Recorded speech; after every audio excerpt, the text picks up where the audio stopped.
afternoon, tequila. You sure are looking lonely. Don't tell me that it's only you and me here once again. Que paso, amigo? Thinking maybe we go have a good afternoon, tequila. It's good to see you, my old friend. All right, guys, welcome back to another episode of Two Beers with the Band. I'm your host, Chris Schramm, and today I'm going to be interviewing Mr. Mick Fury, and we're going to be sampling a couple of beers, and you were just listening to his latest release, Good Afternoon Tequila. All right, Mick, so tell us a little bit about yourself and what you're sipping on, and then I'm getting into this. Cool, man. Well, I wish the podcast was called Two Shots and Two Shots with the Banks. I'd be drinking tequila right now, but yeah, man. Nashville-based guy. I'm originally from Syracuse, New York, but I've lived in Nashville now with my wife for at least a decade. I do obviously some songwriting, some performing, but I also do a lot of producing, and I've been lucky enough to compose the music for some films. So yeah, a pretty diverse and weird musical career that I'm just holding on for dear life and trying to get by. And drinking wise, I'm going with kind of a classic, Guinness. I don't drink I don't drink a ton of beer these days. Just kind of makes me tired, but I absolutely love it. I desperately miss it. And a couple years ago, I took a trip with my in-laws to Ireland, and I was like, you know what? I'll drink like one Guinness when I'm over here. I don't really drink beer anymore. I think I drank about 50,000 Guinnesses. I might have drank the country out of Guinness while I was there. It's such a good beer. I didn't realize how much I love this beer. So I'm stoked to be able to have one right now. This is a very good feeling for me. So All right, well, I will be sipping on Celebration. It is a Doppelbock. According to the label, it's finest Bavarian Doppelbock. It's from Genre Brewery.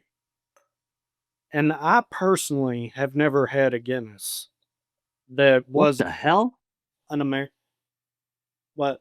You've never had a Guinness? No. That I didn't pick up in a store over here. Oh. Okay, I was yeah, gonna have to end the interview right now. yeah.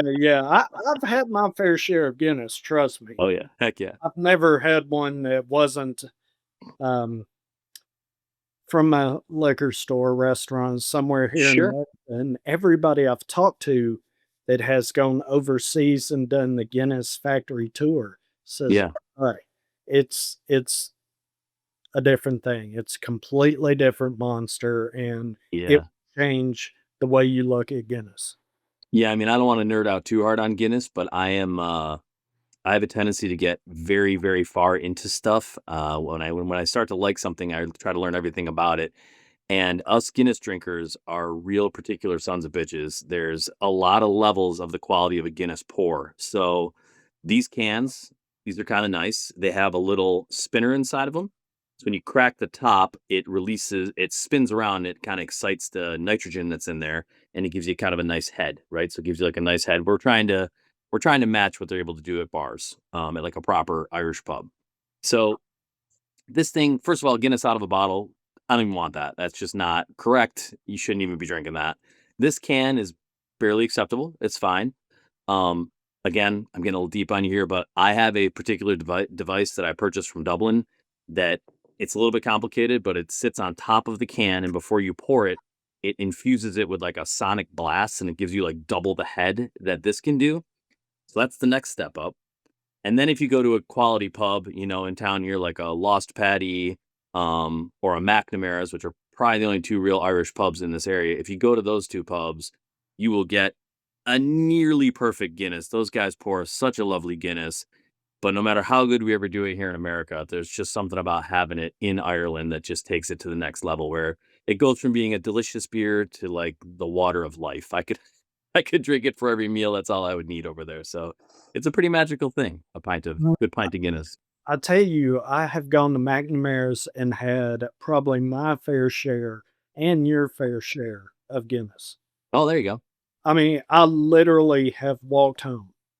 No, Okay. let me rephrase that. Stumbled home Sure. for McNamara's a number of times, and Sure. it's been off nothing but Guinness. Used to go up there and play darts, drink Guinness, and stumble home. But Yeah, well, yeah, and I play some Irish music. I've kind of fallen in love with Irish pub songs, and I'm actually making a whole album of Irish music. And so I love going in there and watching. I think it's Sean that owns the place. He plays on like Friday nights, and his band is fantastic, and the music is great, and it's just there's something about an Irish pub for me that just feels like home. I'm about half Irish by heritage, so it just feels kind of like home. all right. Well, what do you like about that Guinness? What when you drink that Guinness, what do you get from it? Uh, I'm gonna give kind of an annoying answer here, but for me, it's a lot of food, a lot of alcohol, a lot of wine, a lot of meals. It's a lot about like almost like nostalgia or memory. So for me, every time I drink this beer, I get to have a little brief memory of the last time I was at, Sean's pub in Athlone, Ireland, or I was at Connor's pub, or I was at some pub, the um Temple Bar in Dublin. It's a little taste of a trip that I went on. It just kind of makes me smile to think like this is a nice memory in this glass for me. So that's what I like about it. All right. Just a quick review of this beer.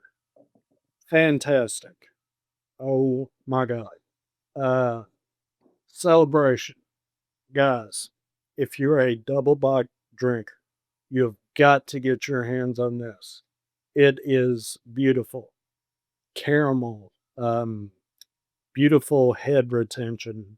I did a bad pour, but beautiful head retention, subtle flavors, vanilla, malt, just very, very little bitterness. In fact, just almost no bitterness on the end, but it cleans up very, very well. 6.7% ABV, doesn't drink like it. That'll Very, get you there. very elegant beer, nice body. So before I just get too crazy off into this beer, how did you get started in your musical journey? I was kind of lucky. My old man was a guitar player and played in a band that was like a kind of like an Allman Brothers Southern rock, Leonard Skinner type band.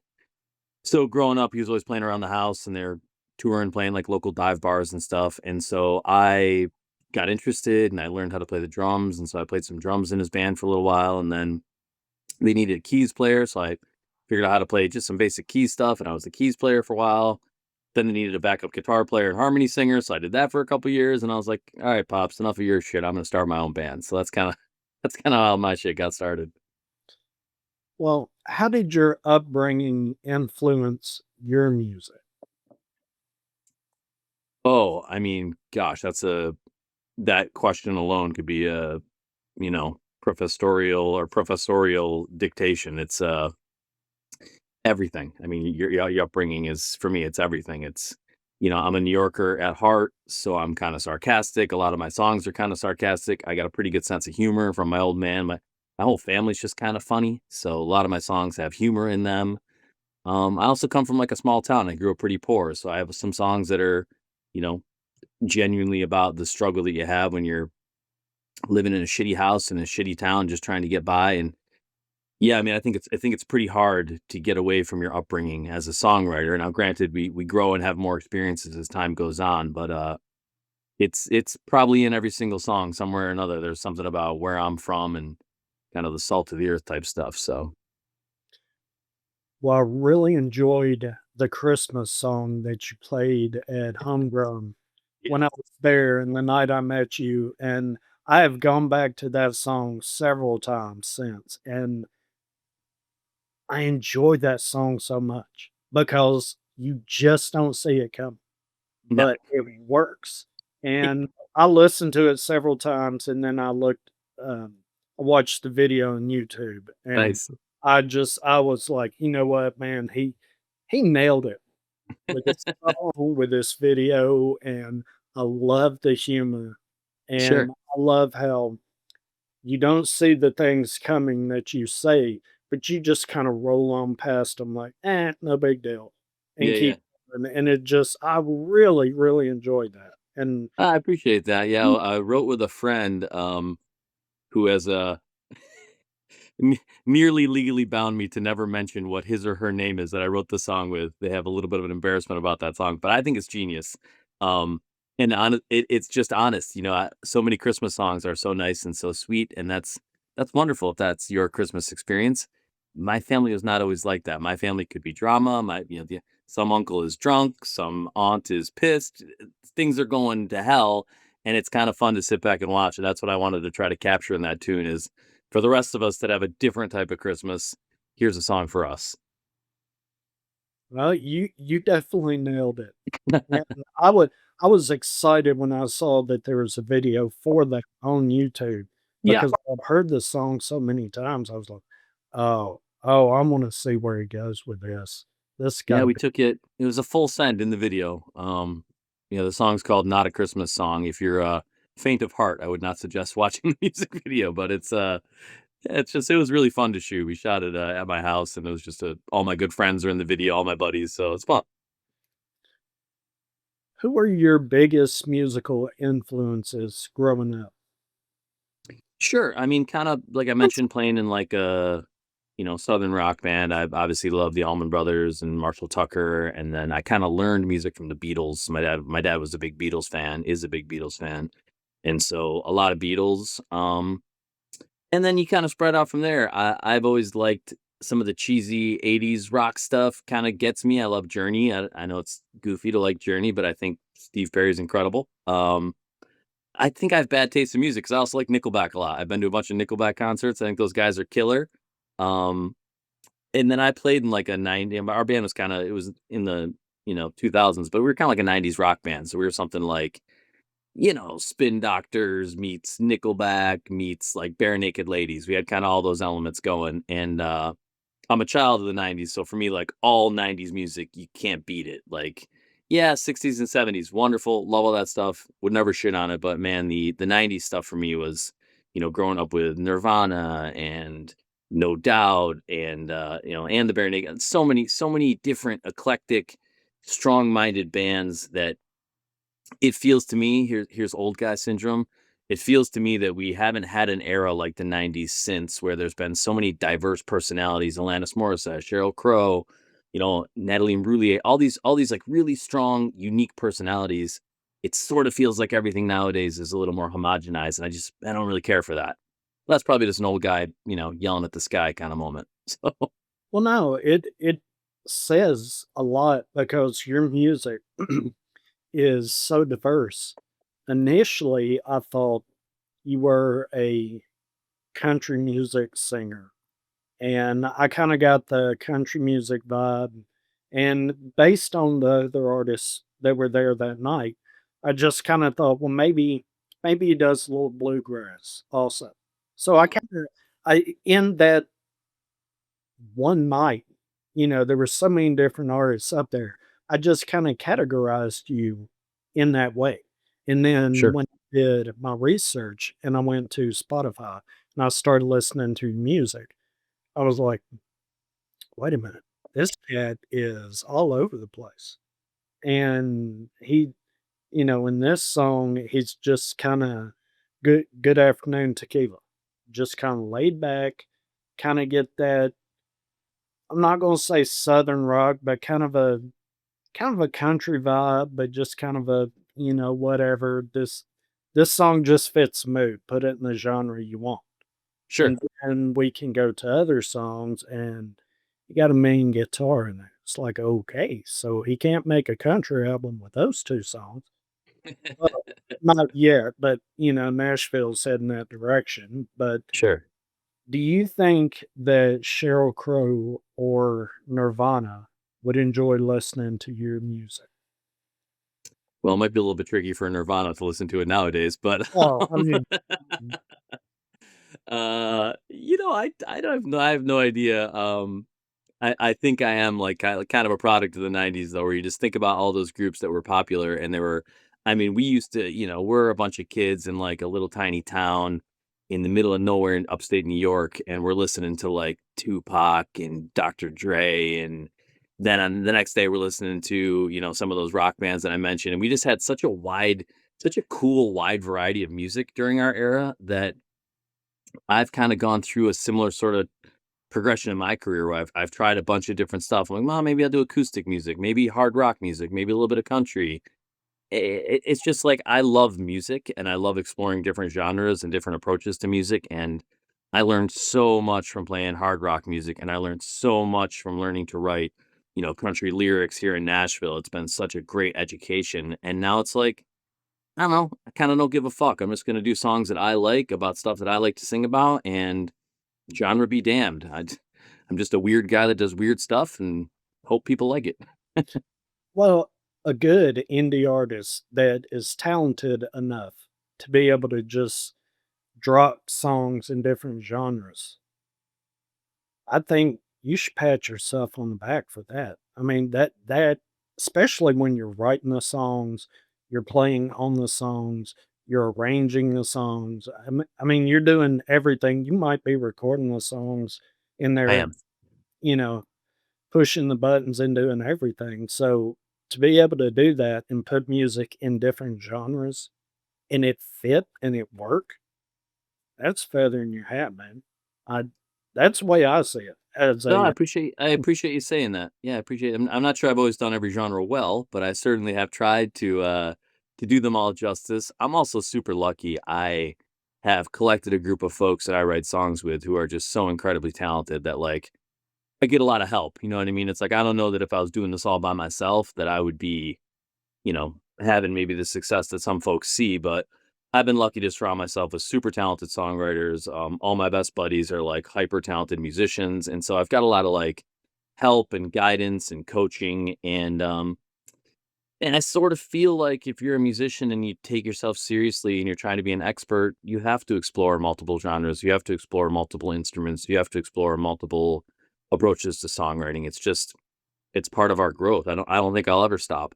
Probably someday I'll come out with a samba album or some shit. I don't know. well, hey, it might work. I It mean, why might. not? Why not? Just you can try Sure. it, Yeah, or maybe. that could be I don't really know anything about samba, but I do have a bossa nova song that I play during my set, so that's cool. a bonus track on your first Christmas album. Sure. Sure. So you you can give that some thought and see what you think. Yeah, let 'em marinate. Is there a single album or artist that changed the way you thought about music? Um, I'll answer the question. It's probably not a totally truthful answer because it would be hard to point to just one artist that's done that. But I would say, I mean, it's not that recent, I guess, anymore. But like a lot of the stuff that Sturgill Simpson does, I find to be really inspiring because that's another guy that's put out a super successful bluegrass album, a super successful rock album, a great country album, a concept album. I like that he's able to play with again different genres, different ideas, different musical modalities, and so I think that that's really encouraging to see people accept him doing really whatever it is Sturgill does. People are like, yeah, I think he has a new band now. It's not even his name anymore. No, Um, it's Johnny Blue Skies.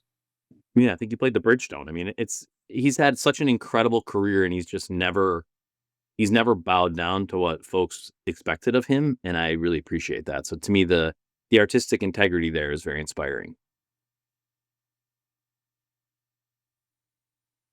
It so many questions jumped into my head when you named him and you named the different genres he's succeeded in. And when his country song was played on the radio, I didn't like it. And I liked Sturgill Simpson. And they said, oh, blah, blah, blah. And here's his new song. And I listened to it and I'm like, I don't like it. There's something I'm not enjoying about that song. And I don't know what it is. And then I heard a interview that he did. And he said, yeah, this is kind of my 70s country interpretation of blah, blah, blah. And I thought, wait a minute, let me hear that song again. I listened to it again and I was just like, oh, I'm seeing Sure. 70s country influence in the song, but he's kind of talking about things that people would talk about today Yeah, in the music. And sure. when I listen to it like that, having that knowledge that, oh, he's going for the 70s country, which country was starting to get into the weird guitar, not weird guitars, but the rock guitars and starting to mess around with different sounds, it made a lot of sense to me. And I thought, man, that's genius. That's Yeah. freaking genius. So, do you aspire to be like Sturgill Simpson, or is there another artist that you're trying to be like? Gosh, I mean, yeah, sure. I'd love to be playing the Bridgestone Arena. That'd be amazing. Yeah, I mean, I don't know that he ever really aspired to be, like another artist. That's sort of a strange way of phrasing in my brain, but yeah, I mean, if I could have a career like his that was as diverse and as successful, that's amazing. I'm not sure I could point to too many other artists that have had such a wide range of success across such a wide, range of genres. So yeah, I mean, I think that's like very admirable thing to shoot for, and yeah, it'd be a great signpost to reach for sure. Well, the reason I asked it in that fashion was because you brought him up. And knowing what I know about him and then knowing what I know about you, I could really see you two guys working well together. So I kind of ask it like that. Normally, Sure. I would ask, who do you aspire to be like? Yeah. Yeah. Of course. And a lot of times, indie artists will have an answer just like that. So I guess I kind of put the answer, I gave you the answer. So I uh, I did I word also it a been little bit differently. Yeah, no, I get it. I think I also look a little bit like a poor man Sturgill Simpson, so it was similar face. That poor bastard. How would you describe your music to someone who's never heard it before?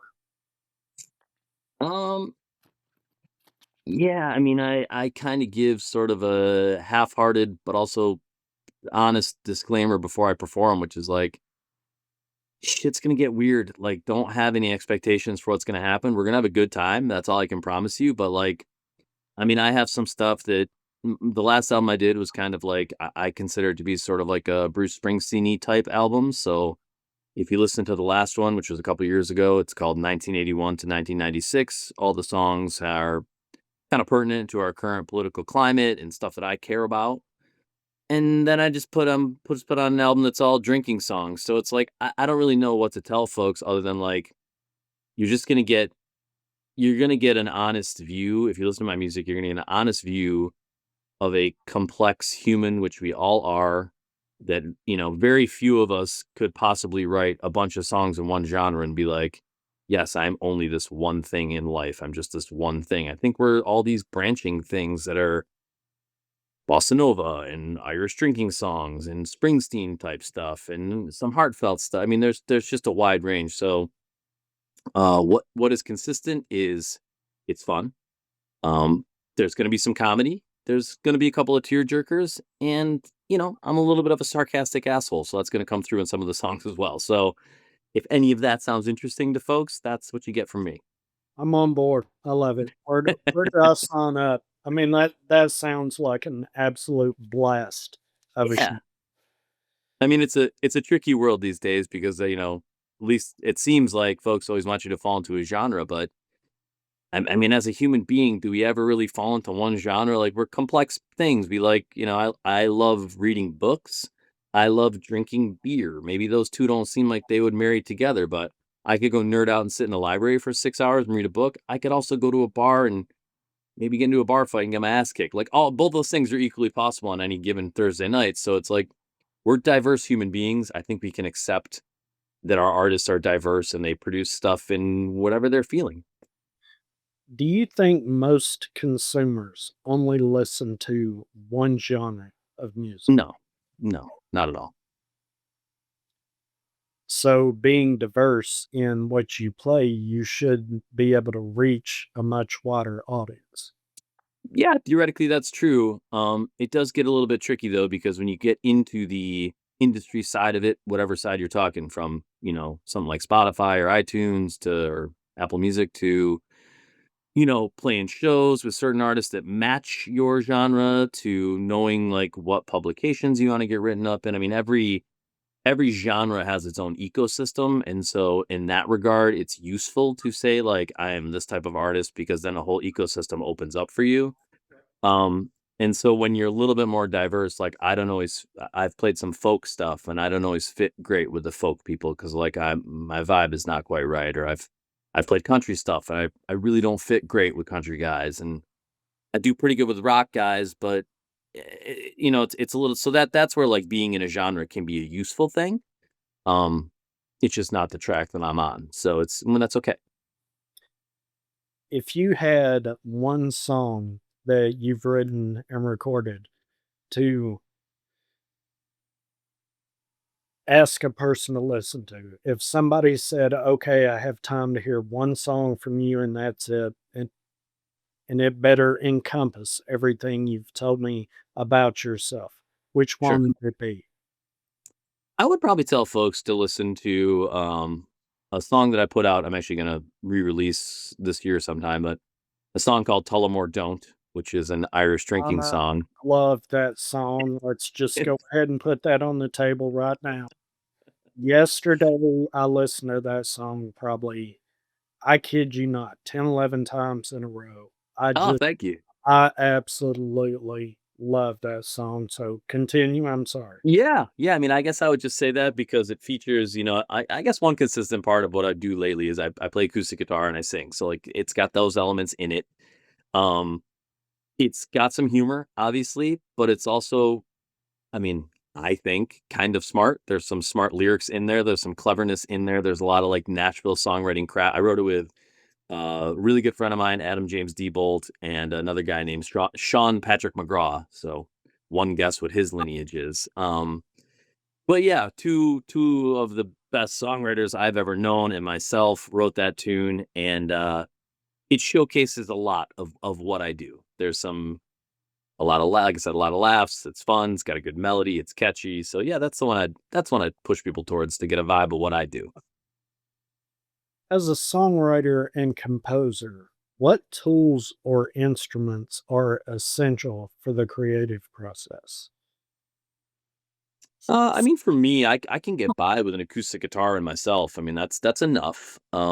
It's lovely to have access to a studio where you can kind of lay down ideas and start to layer and stack stuff. I mean, I'm sitting in my studio right now where I have, Logic as a DAW, and I got all kinds of crazy microphones and crazy pedal boards and 7 different instruments over here. So it's wonderful to have all of that stuff. But if you just gave me an acoustic guitar and myself, and you sent me to some cabin in the Smoky Mountains for a weekend, I could crank you out a bunch of tracks. It would be, I think, pretty good.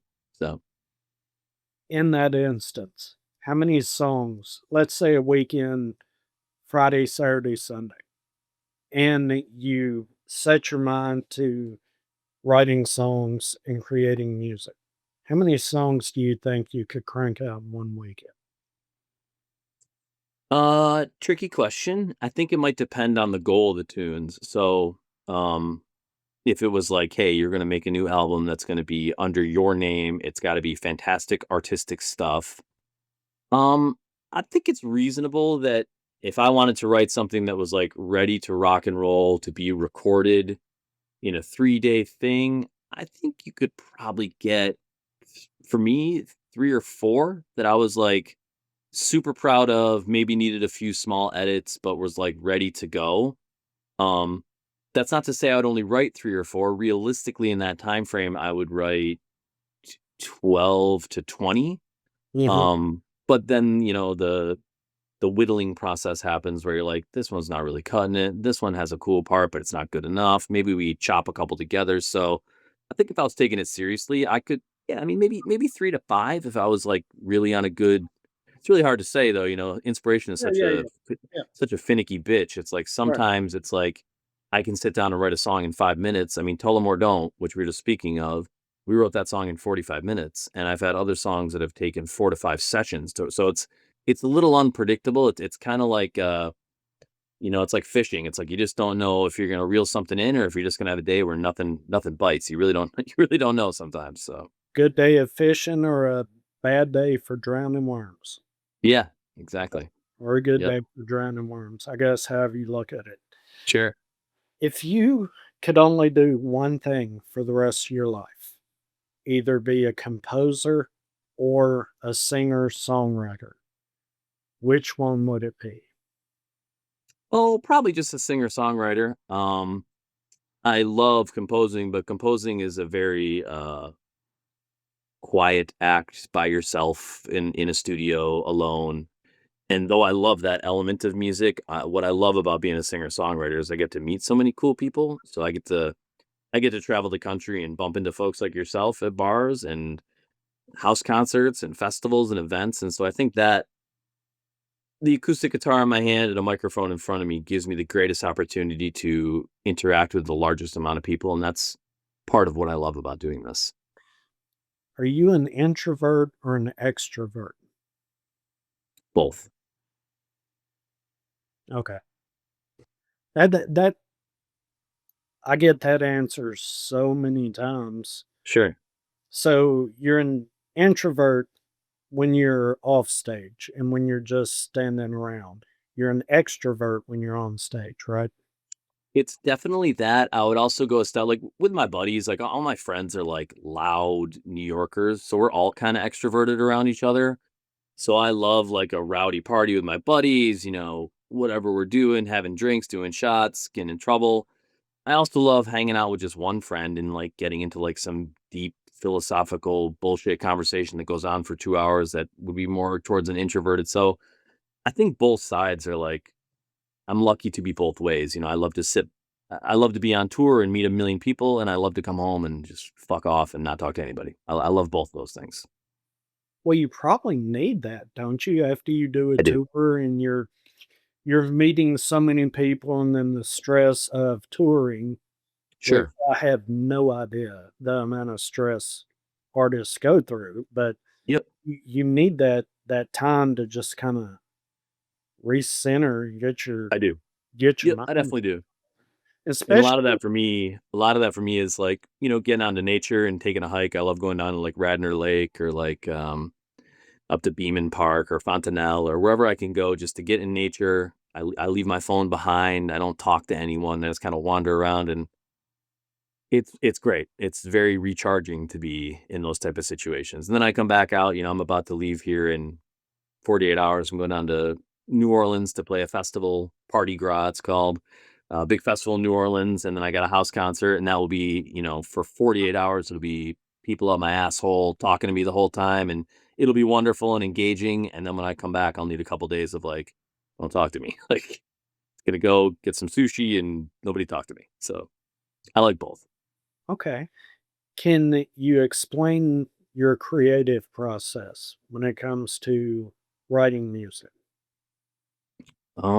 Yeah, I mean, it's not one thing. So, the creative process is many different things and can take many different shapes and forms. I would say the most common of those forms is for me to be tooling around on my guitar or thinking about whatever life, and something comes to mind, and I go, that's a kind of a clever guitar part, a clever melody, a clever lyric. Let me record that in my phone. And then I have a bunch of songwrites always scheduled with friends and other songwriters. And so, um, the next time I meet with those folks, I show my idea and we say, yes, it's worthy to pursue. No, it's not.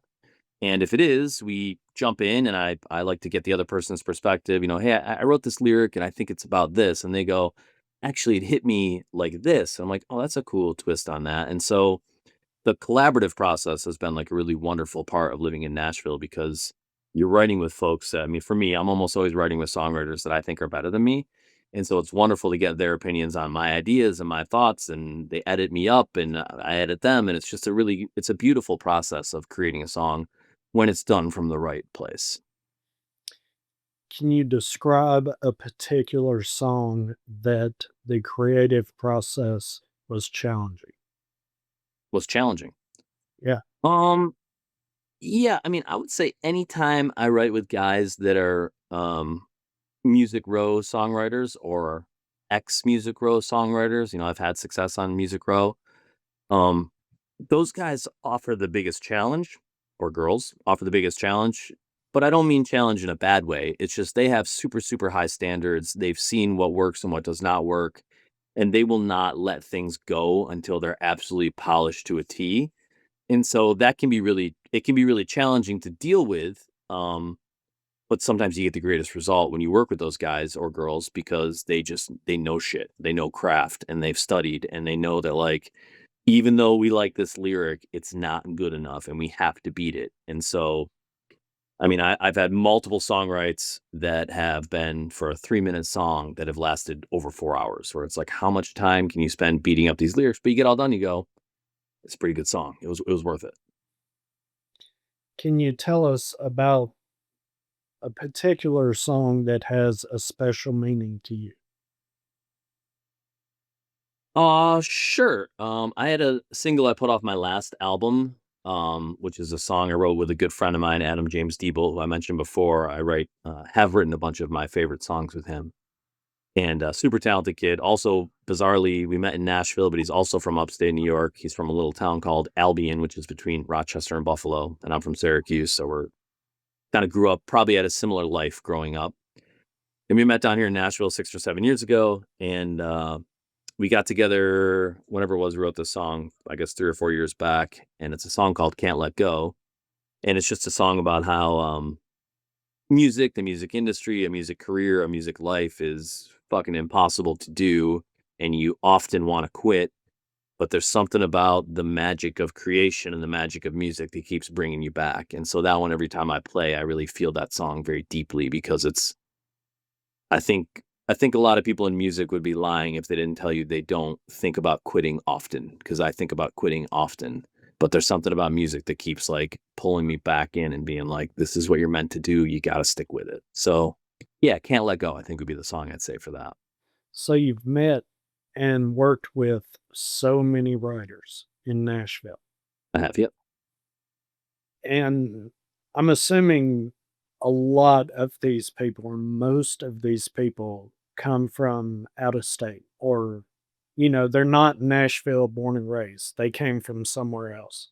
How Right. does that work when you walk into a writing session and you're writing with someone from New York, California, New Jersey, Wisconsin, Maine, Alaska? Sure. Yeah. Someone who is born and raised in a completely different environment than you are, Sure. and y'all got a powwow and come up with one song. Yeah, I mean, mostly it works really well because like most people have a similar goal in mind, which is like, let's just write a great song. And what's cool is like, yeah, you're from Alaska. Amazing. Like, I don't know shit about Alaska.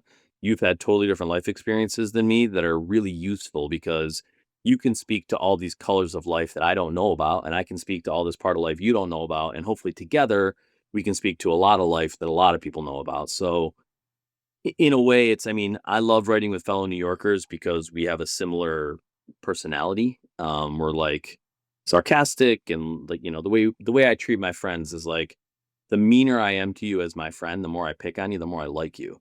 And so like that's the mentality I'm used to. So sometimes when I write with Southerners and they're too nice to me, I'm like, I don't really understand what's going on here. Like you're supposed to be picking on me and digging at me and tell me something's wrong with my mustache, my hair looks bad, my shirt's fucking ugly, whatever it is. You got to pick on me a little bit. So yeah, I mean that's kind of the fun, right? Like I learn about American culture by writing with other people from other parts of America. So it's wonderful. Can you describe the first collaboration you did with another artist and what that experience was like? I don't know if I can quite remember the first one, but one that stands out for me because I got a single out of it was a guy I mentioned before, Sean Patrick McGraw, also originally an upstate New Yorker. He's from kind of the Buffalo area. I met him down here in Nashville.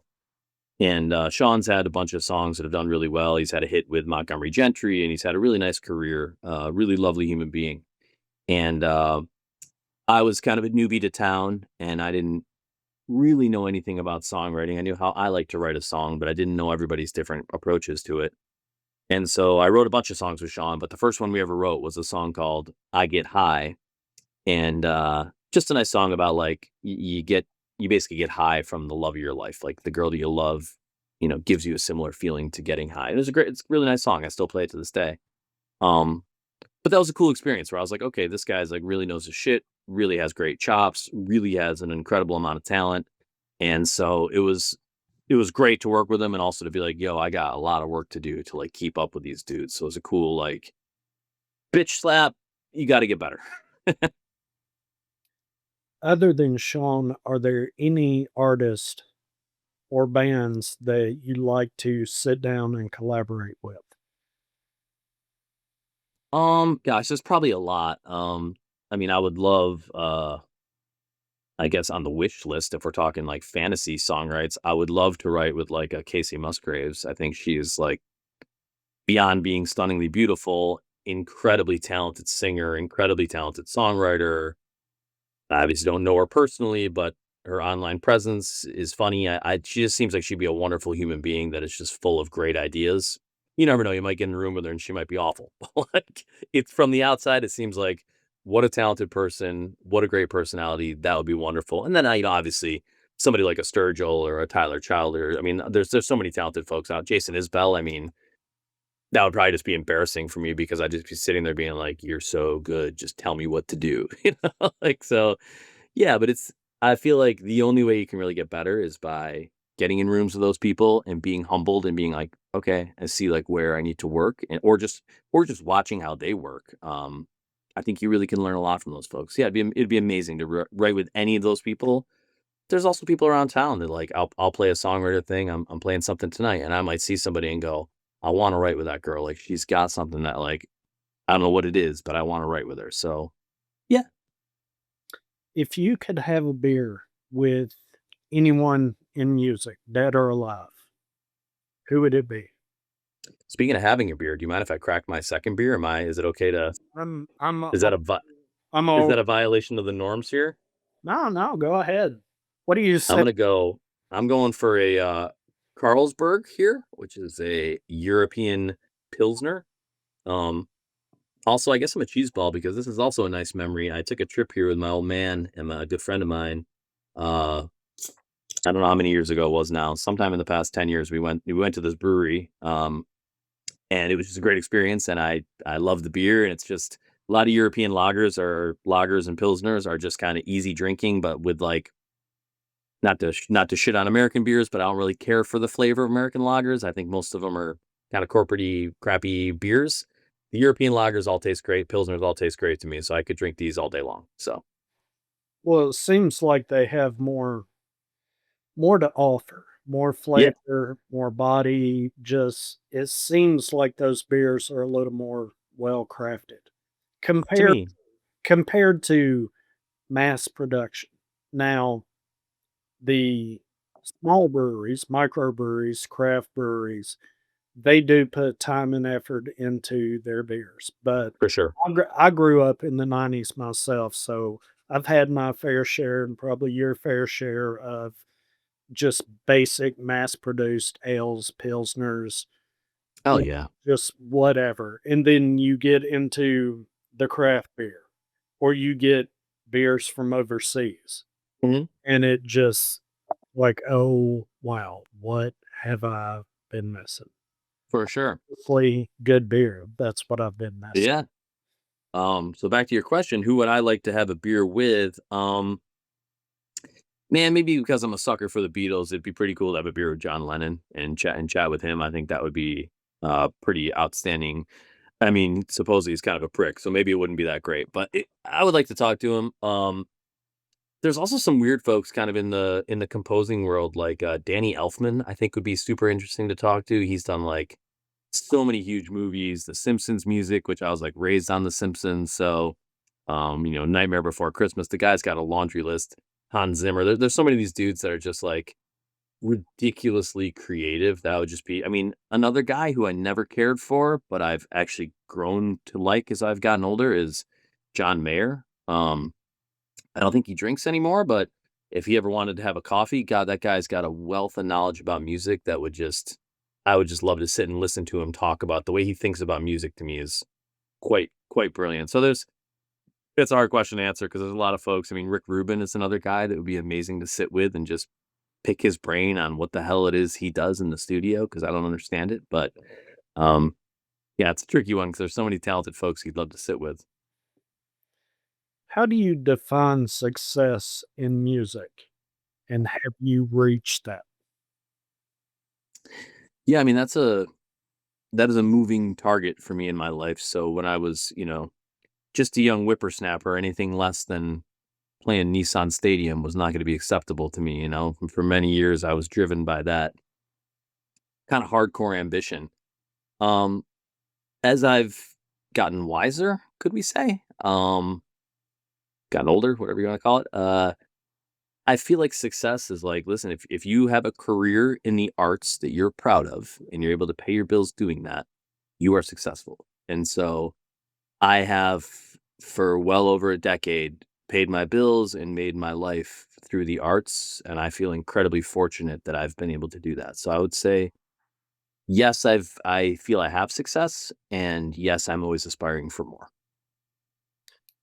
Do you know how many artists I've talked to that have given that exact same answer? And it's Good. surprising, and it still surprises me. And that surprises me that it surprises me because it just it seems like such a great answer. Because if you play Bridgestone, and you've played some large venues, I'm sure, I have. how much stress is that to get up on that stage and just look out and see nothing but an ocean of people? Yeah, I mean, it's sure there's an element of stress. I mean, I'm always nervous when I get in those situations. I'm nervous a lot of times when I play, but to me, that's good because that means that you care and like you really are like committed to doing a good job. So like I like the challenge of that to get on a big stage and be like, let's see if you got the fucking to get in there and do this. And like I like that self challenge. I enjoy that. It's probably like a fighter who's like, man, are you scared to fight like Mike Tyson? It's like, no, man, like I want to see if I can I hang with Mike? Like, or can I hang with, I don't know modern fighters, but can I hang with these guys? Like that's kind of how I feel. Like, can I hang? And like it's like a personal growth thing. It's like, could I play in front of 10,000? Could I play in front of 15? Could I play in front of 20? I think the answer is yes. There'd be nerves and all kinds of shit going on, but I would love the challenge of that. Yeah, it's fun. Can you talk about a failure in music and how you bounced back from it? How much time do you have? um, Man, failure and music are I got beer runs out. um for me, the terms like music career and failure are like nearly synonymous, by which I mean every single day as a musician is just a series of rejections. Like everything is a rejection. It's kind of hard to overstate it, but I send out hundreds, thousands of cold emails every single week, phone calls, social media messages, reaching for opportunities, reaching for connections, reaching for whatever to further my exposure to folks. And the amount of no's that you get is like an avalanche, and it's forever threatening to crush you. That's one level of failure in the music industry. The other failure is like self failure, which is like you're in the studio and you're trying to get this perfect guitar take, vocal take. You're trying to mix this thing just the way you want to, and you just for whatever reason you just can't get there, and you know you can't get there. So there's a lot of that failure that's constantly happening. I think that like I don't want to overgeneralize, but if you're a plumber and you got to put in a faucet, you're eventually going to figure out how to put in that faucet. Like you may have a little bit of trouble. Hey, it's a little different faucet than I'm used to, but you're going to get it because you have a set of skills and the range of faucets is large, but not that large. Music has like infinite different directions it can go, and so there's infinite different ways to fail. And I've gone down nearly every one of those paths and just crash and burn as hard as you can.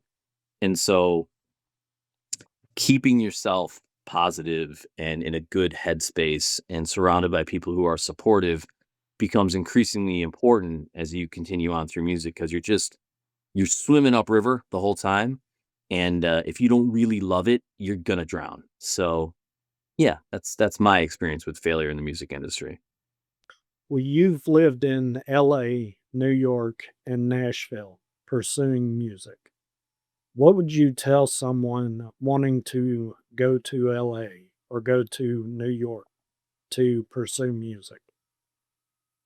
Or even Nashville, just Sure. since you've experienced all 3, and those are the big 3. What would Yeah. you tell someone? Would be very hesitant to tell anybody anything because typically if you're someone making that choice, you're probably in your early 20s or, late teens, early 20s. You're not going to listen to me. Like no matter what no matter what someone had told me when I was whatever it was 20 when I moved to LA, I was not going to listen to them. I was going to do this whether they wanted me to or not. So it's like what I would say is like, yeah, go. Like whatever you're thinking of, go. Um, don't be too hard on yourself. Uh, don't get yourself into too much debt, but get out there and just like figure it out and fail and fail and fail and fail. And you'll eventually figure it out like what you're supposed to do. And it's, so much of music is, of course, obviously the skills and the connections and all that stuff, but it's also like a journey of self growth. And so it's like be willing to investigate your vulnerabilities and like be willing to work on your failings, whether they're musical or not. Because, like, honestly, if we're not at the heart of it, if we're not good, solid people, which is a hard place to get to, but if you're not a good, solid person that's constantly trying to improve yourself, one of your foibles is going to come back to bite you in the ass. Maybe you're a little bit hot tempered and you get mad at a bar and say the wrong thing to the wrong guy, and that can cancel a career. So it's like music is so much more than just a pursuit of music. It's really just the pursuit of trying to be a decent human. And so, you know, be open to criticism, be open to change, be open to a fork in the road, and from personal experience, don't get too many credit cards. Just don't. Still paying those fuckers off. So, yeah, I mean, I think that you can have success in any place. I mean, I think you can have success in your hometown. I do think that there's something to moving to one of the big three. Maybe I'd throw Austin in there too as like another place you could go. But Yeah. Yeah. I do think jumping into the fire and sort of testing your mettle against the best of the best is a worthy experience. Whether you stay, I didn't stay, in LA, but like I learned so much going there, and I spent a lot of time in the city in New York, and I've spent 10 years in Nashville, and you learn a lot pushing yourself up against the best of the best. That's like kind of the only way to do it. So if you went back to your hometown and you met a young person that was talented, Mhm. singer, songwriter, instrumentalist, and they said, I want to come to Nashville. I think I can make it. What would you tell them if they said, I'm moving to Nashville in 2 months? I've already signed a lease agreement with an apartment. Sure. It's just a matter of making the move. I'm going. What advice would you give that person to help them avoid some of the pitfalls that you possibly experienced? Sure. Let's assume it's a person who's interested in actually getting advice, which again I don't feel like most people really are, but let's assume they're a person that's open minded. Hey, I want some good advice here. Um, I think it's a little of a reflection of what I just said, but I would say like say yes to everything. First of all, when you come to Nashville, say yes to everything, no matter what it is, no matter how uncomfortable you are with it. Like push your limits, push your comfort zone, take gigs you don't want, take experiences you don't want, do all of it and do a lot of it. Like when I first moved to town, probably for the first 3 years I lived here, I said yes to every single co-write. I didn't know a lot of the people. I didn't know what I was getting myself into. I was intimidated a lot of times. I thought I was better than the other person a lot of times. I thought I was worse than the other person a lot of times. I just said yes to everything, every gig, every opportunity. And if you say yes for 3 or 4 years in Nashville to everything, whatever it is, cover gigs, wedding gigs, Broadway gigs, songwriter rounds, writing stuff for sync, maybe compose whatever it is, just say yes. Say yes to it all. Within limits. But say yes to almost everything. And then after 3 or 4 years, you'll start to get a sense of like what it is you actually are passionate about. and then you'll start to whittle those away. You'll be like, well, maybe I don't want to do this type of thing, but I really like this kind of thing. So I think that's, it's like a trial by fire thing. I mean, I did like 1,000 co-writes in the first 3 years I lived here, and I figured out what it was I enjoyed about music, and that's the direction I've stuck in. So What is your favorite genre of music to write for and why?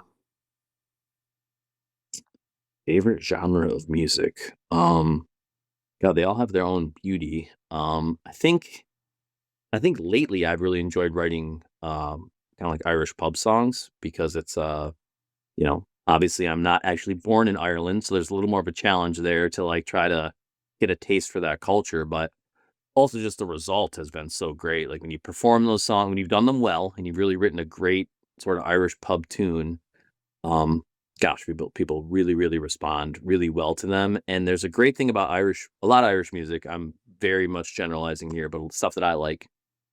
There's You hear the song, and if you're just a casual listener, you're like, "Oh, this is fun. Like this is a great song to get drunk to." But if you really dig in, there's so much cleverness going on in those songs, and so much craft and skill. And like a lot of famous Irish tunes are sort of folk songs that have been passed along generation to generation, a lot of times just orally. And they've been perfected and chiseled and worked to be like this. Every time you play this, audiences will lose their damn minds. And so, like, trying to do those, there's probably bands out there that are doing modern Irish pub songs. I haven't heard them, I haven't found them.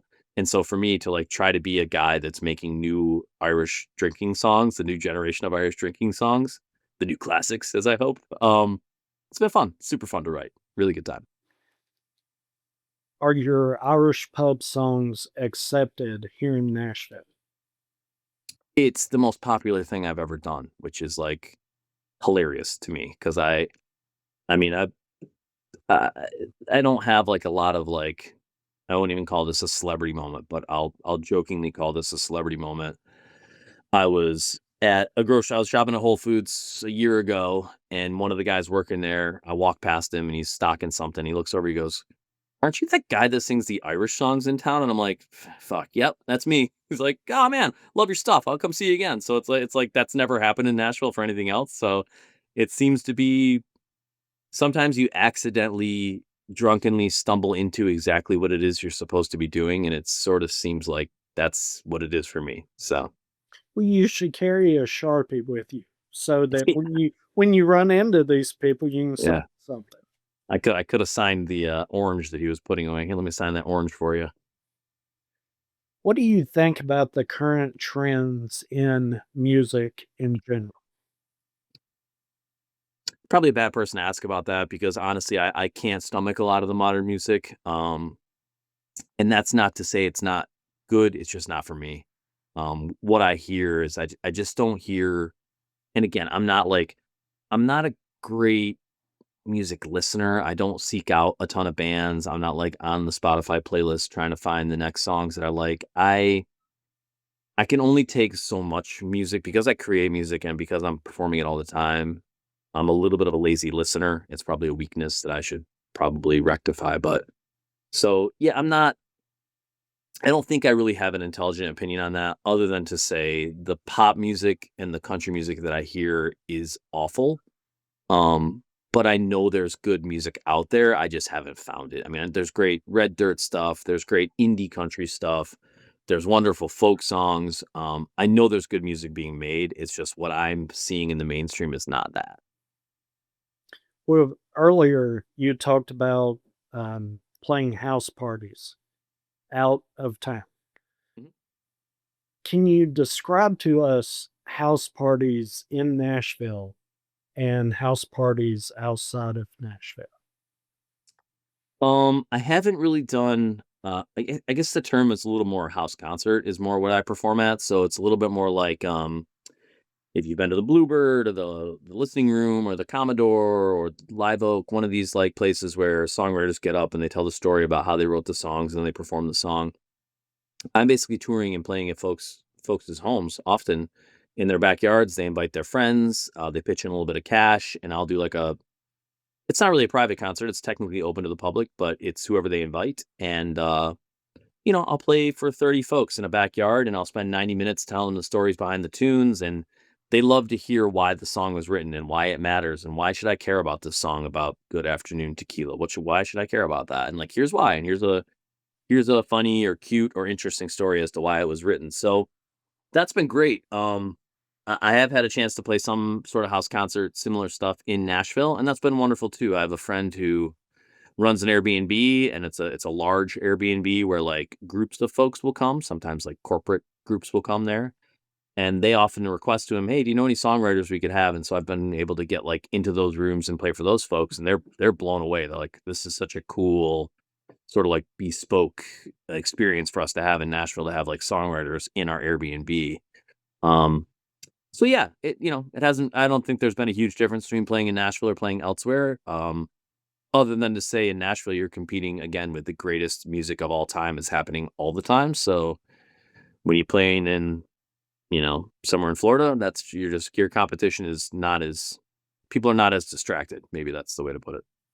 Well, if you were playing the Bluebird and you were playing a venue in Florida that was similar to the Bluebird, or at least held that many people plus, would you feel more nervous playing at the Bluebird or the venue in Florida, or equally?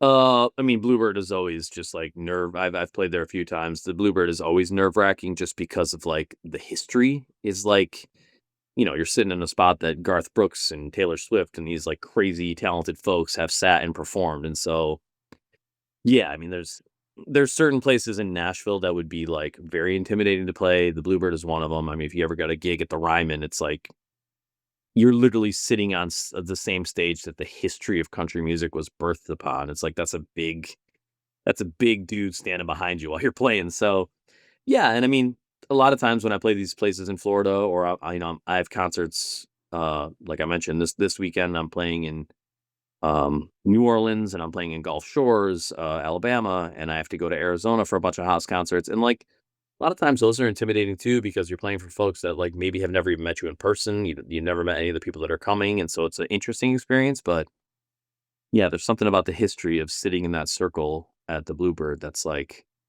this is an iconic moment that like I better not fucking suck.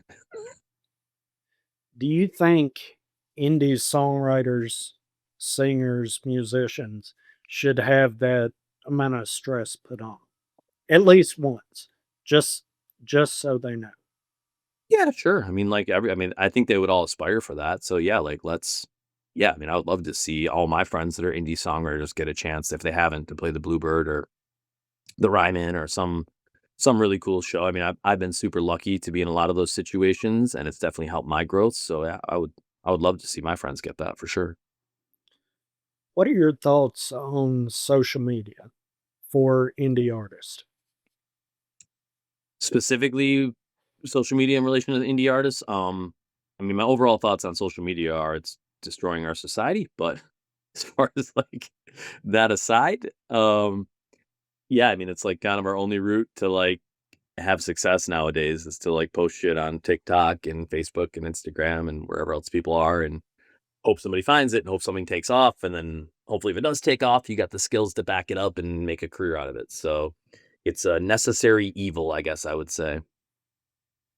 How do you maintain your instrumental skills during a touring or recording session?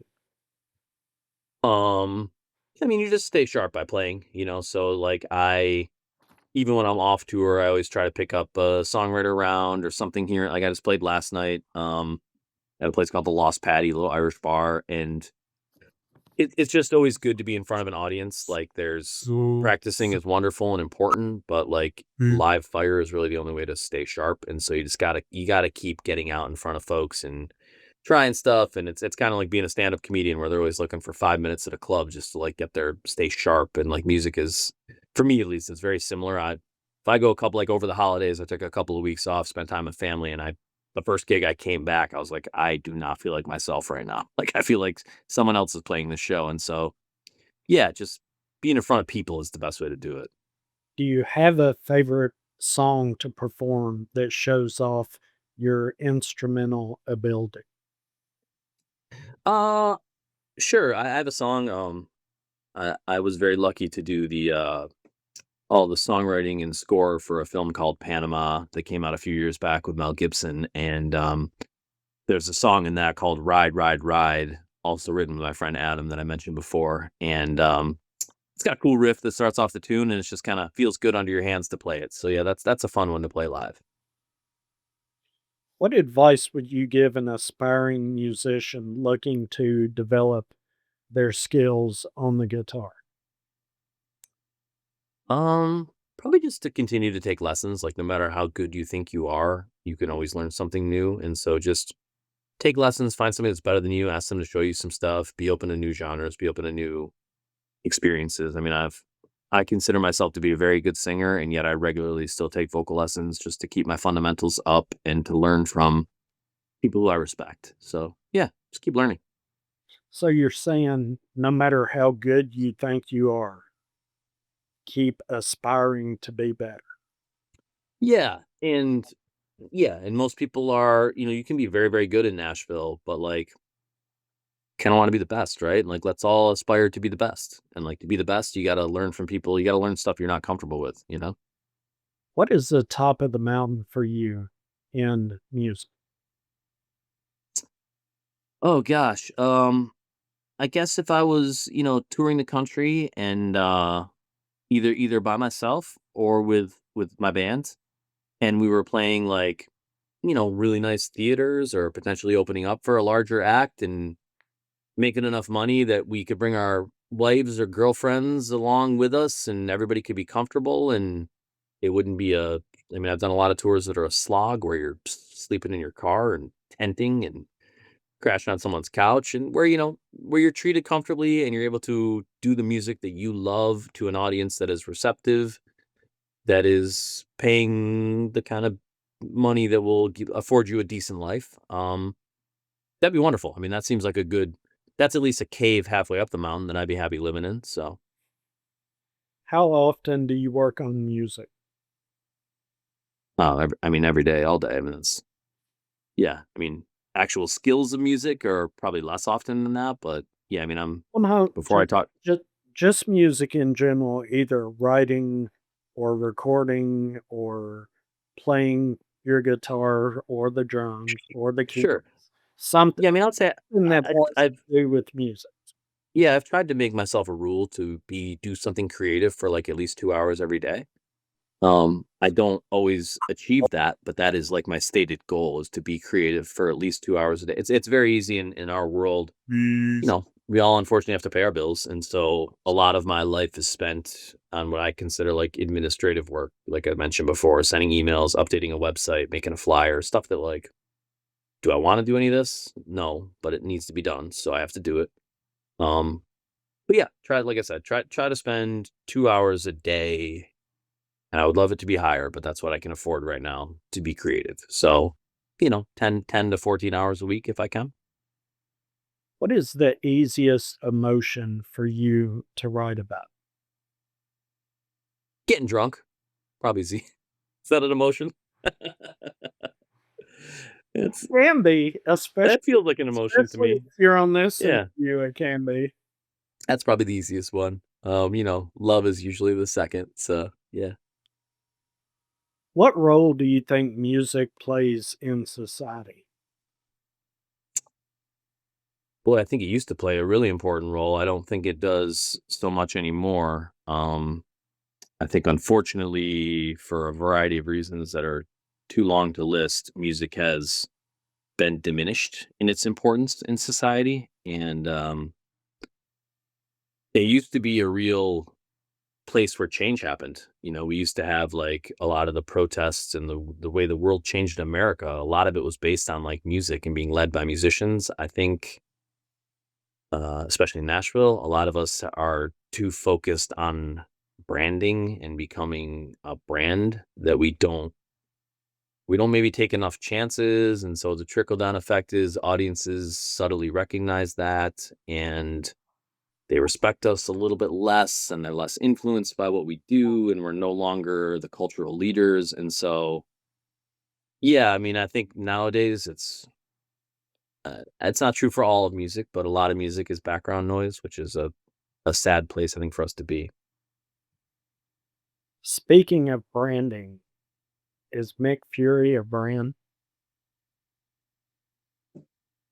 Uh, sure, in the loosest sense of the words, sure. I mean, I think all artists on some level have, if you just closed your eyes and you said AC/DC, you're gonna think of like, guys in kilts, the lightning bolt, long hair, the little caps. Like that's sort of branding. I mean, it all is kind of branding, but like I don't like to think of it that way. But yeah, I mean, by just strict definitions, sure, we're all a brand, for better or for worse.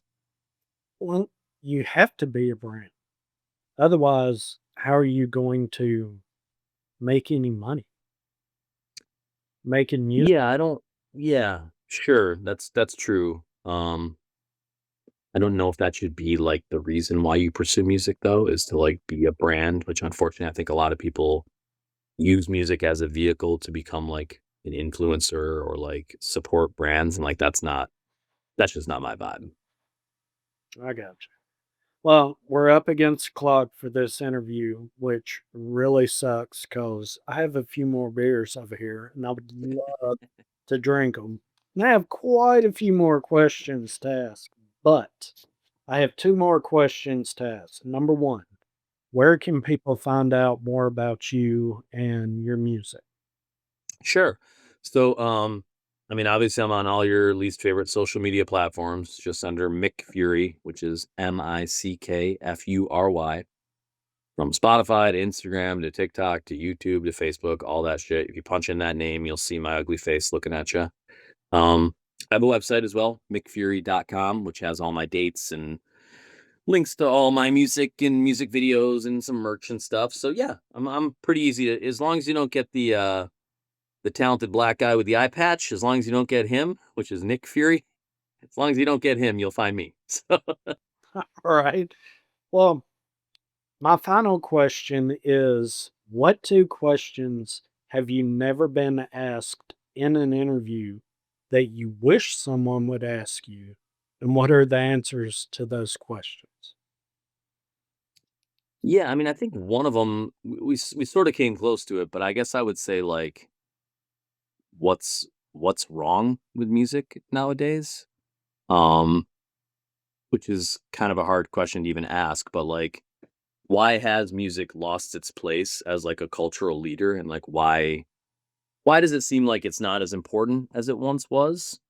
Um, To which I would answer, it's so many reasons, and it's really hard to put into one answer. But like, obviously we're crazy distracted nowadays with social media, and we're battling against influencers who just have to make a 15-second video of them and a dog on a sled drinking a beer, and you're like, oh my god, it's the greatest thing I've ever seen. And like, music doesn't work that well as a 15-second clip. It's just like not as clippable as some of that stuff is. Um, Also, as I mentioned, I think too many musicians, and I would dare say a majority, if not almost all musicians, have just turned this thing into like a way to make money, which I think is really sad because I personally believe the arts are super important, just from a human standpoint. And so to see it be all about money and all about branding and getting a commercial deal is like really disappointing. So yeah, what's wrong with music? That's a lot of it. Um, while fully understanding like, man, the economy is crazy and like we all have to make a living. So it's just a really delicate line to walk. I would definitely say that's something no one has really ever asked me, and maybe nobody views music as having something wrong with it, but music has a lot of stuff wrong with it. The music as a whole has a lot of stuff wrong with it. All right. Final question. How are you? How am I? Uh, Good, I think. Um, yeah, I don't know that I would always answer that question that way, but years in this industry, gosh, coming up on, let's say it's well over a decade, 15 years in music, maybe longer. Um, as I've learned more about myself and what it is I care to do in music and what it is success means to me and what it is why music is important and what it can mean for other humans to make good music and the joy it can bring them and helping them through tragedy and giving them a good time on a Saturday night. All of those things and all of the learning and sort of self-reflection I've done have just made me subtly happier as I've gotten older. Some of that, I guess, is a diminishment of that like teenage ambition where you got to be on top of the mountain and kicking other people in the face. And it's like, you know what?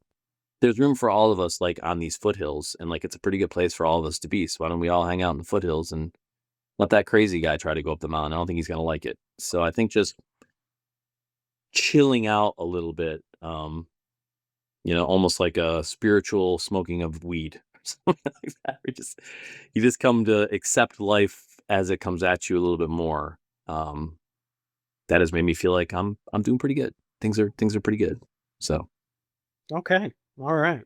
Well, I know you have other things you have to do, and I really appreciate you jumping on here and knocking out some questions. And I learned a lot.